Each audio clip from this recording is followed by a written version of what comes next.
Hello and welcome back to another episode of the Mindful Mezzo. If you are just joining us for the first time, I am so glad that you're here. And if you're coming back, I'm really excited that you're back. My name is Sabatina Morrow, and I'd like to start off this episode by reminding you that this podcast is not intended for medical use of any sort. This is purely a reflection of mindfulness from one artist to another. Today, I would like for you to meet me where I'm at. If you don't know my background, or even if you do, there may be some things you should consider before casting judgments of any kind. How did we get here? I've lately had a lot of time to reflect as both a teacher and as a performer on how quick I can be, as well as others, to judge someone before taking the time to consider their whole self or their whole story. I recently had some singers compete, and I was brought back to my younger years as a scholastic singer competing in the NYSSMA competition in my hometown.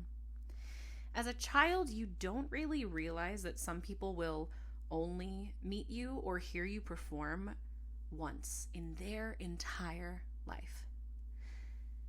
Speaking for myself, I never stopped to realize that while a first impression is important, it is not everything. I say this because someone's first impression of you might not take into account the fact that you may be dealing with something unrelated to this first encounter. Now, that's just the very broad scope of this, but I am keeping this message today fairly broad because I do want it to evoke thoughts of your own rather than me tell you what I think you should have felt in certain experiences. So, for something like a competition, someone is judging you based on their worldview, not yours. Some examples that I like to remind myself and the people that I work with, whether those are other performers or even my students, on this one day, they are hearing you. They are not hearing how far you've come. You know how far you've come. Someone getting a first impression of you does not yet know how to read your emotions. In a brief first encounter, while it may seem obvious to you that you are nervous, it may not be so obvious to them. And finally, in this very quick encounter, you often don't get to communicate fully with this new person. So, any information you may see as pertinent may get pushed aside. Now, this isn't necessarily a good or bad thing. It's just when you meet someone, especially when it is a quick first encounter, maybe you have 5 minutes in the room with this person, whether they're an academic judge or a professional judge or just anyone you're meeting for the first time, you're not going to have the chance to explain. You are just going to do, and they are going to respond.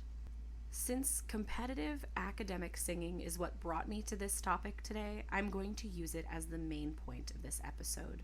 Please feel free to apply or not apply as much or as little as you'd like to your own personal encounters, but know that I am coming from a point of academics, that I am approaching this as a teacher rather than as a student myself.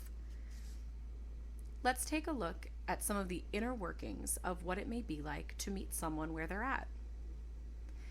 Understanding that you as a judge or a grader or a teacher do not know the whole self or the whole experience, and understanding that you are just one person meeting them at one time who does not know the work that they put in to get there.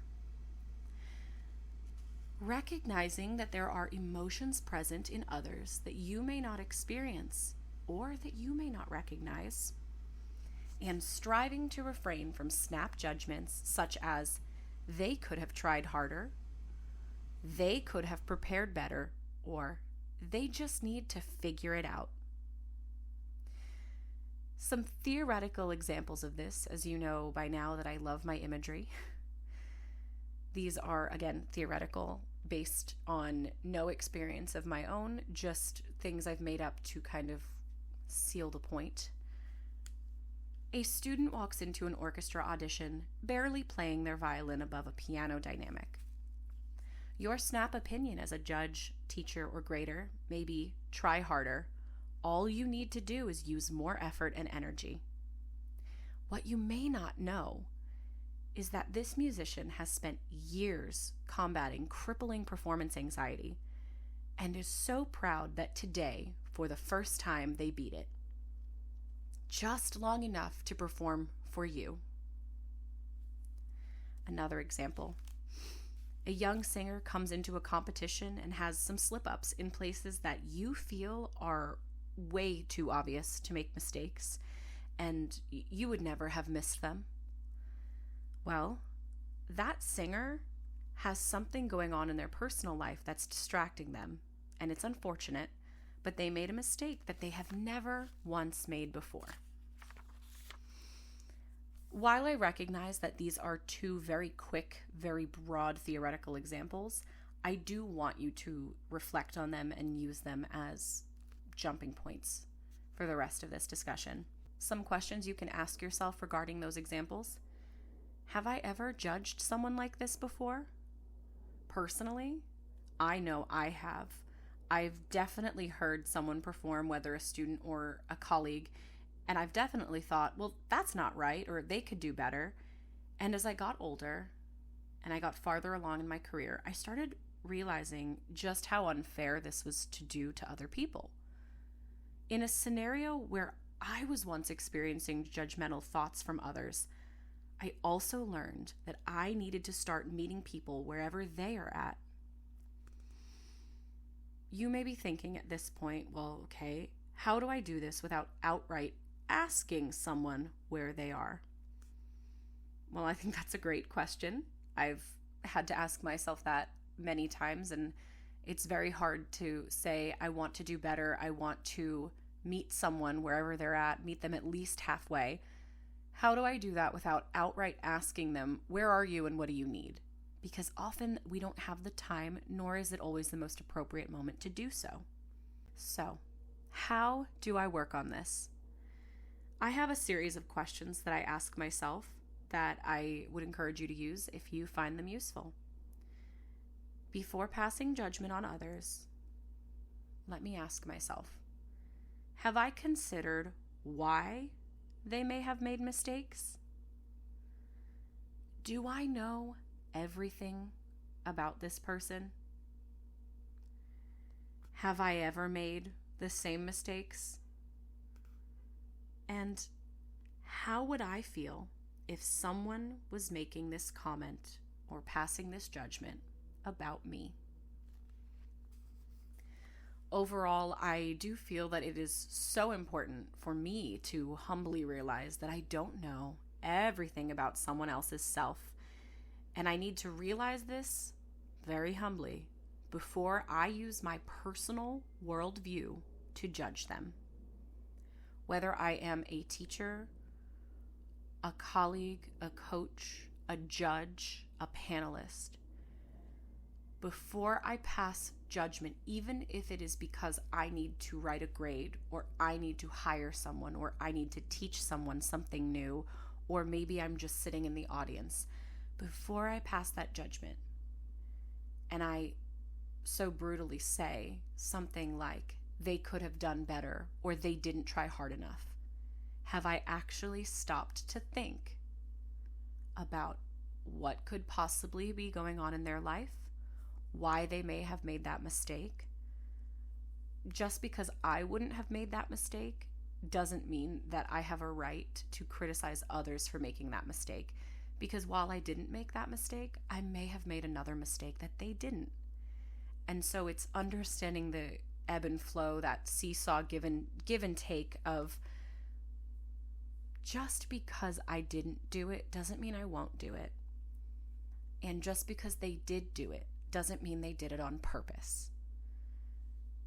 Meet someone where they're at rather than where you want them to be. Meet someone where they're at rather than where you want them to be. I know that this episode's discussion was brought on by my personal teaching experiences, things I've seen as a teacher especially. A lot of this has been fueled by being re-immersed in the academic competitions and having a good laugh or two with my students over 30-second performances that end in a grade that are just, to me, absolutely mind-blowing that someone can grade you after hearing you for 30 seconds of singing. But I do think we can apply this to all sorts of experiences and trades. You can apply this to even job interviews if you wanted to go that far, or even just regular first encounters with people. If it's a little strange, or if they maybe said something or pronounced a word wrong, or I don't know, showed up to the wrong coffee shop, have we taken the time to consider why? I think that human error is something that we all have as humans, and I think that it could be something we could all have a lot more patience with. So, my overwhelming summary is that I want to meet you where you are at. Wherever I meet you, whenever I meet you, I want to meet you where you're at.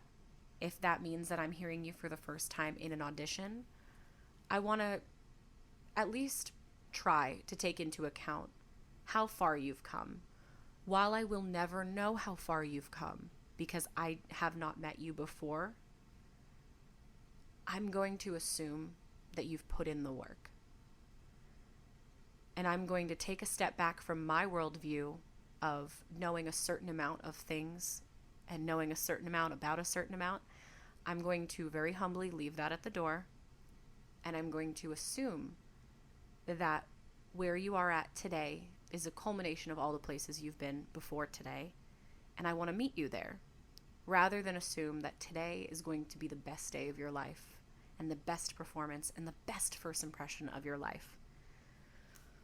I encourage everyone to hold your judgment.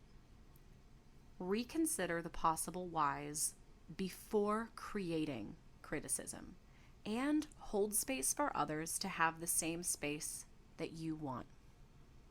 We all feel very entitled to space.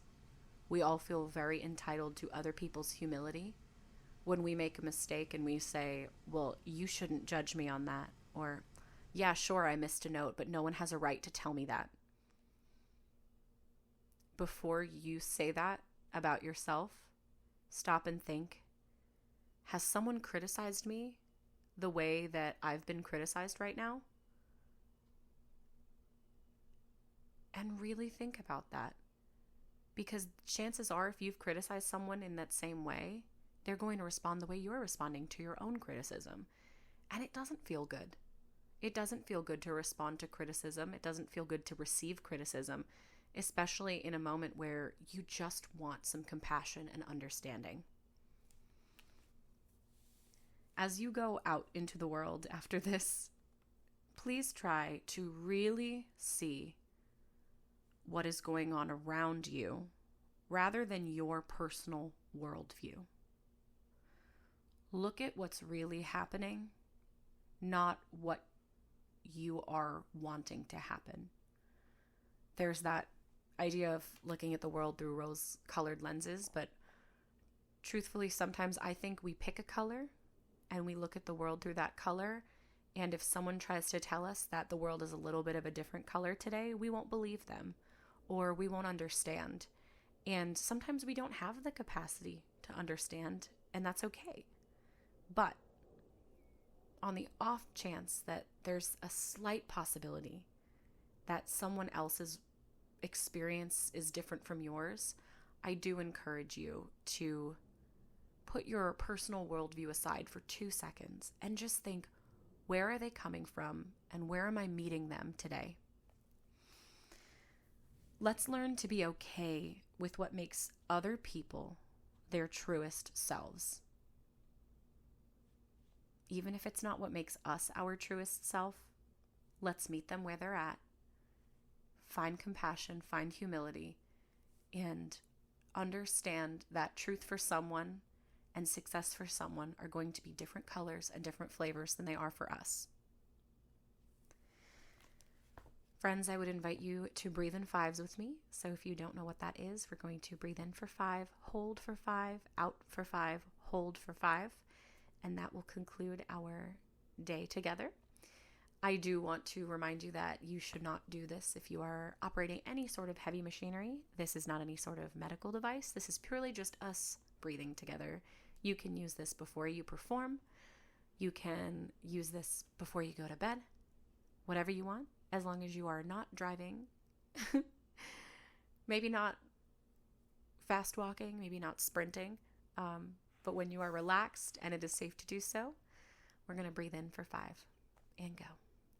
1, 2, 3, 4, 5. Hold. 1, 2, 3, 4, 5. Out. 1, 2, 3, 4, 5. Hold. 1, 2, 3, 4, 5.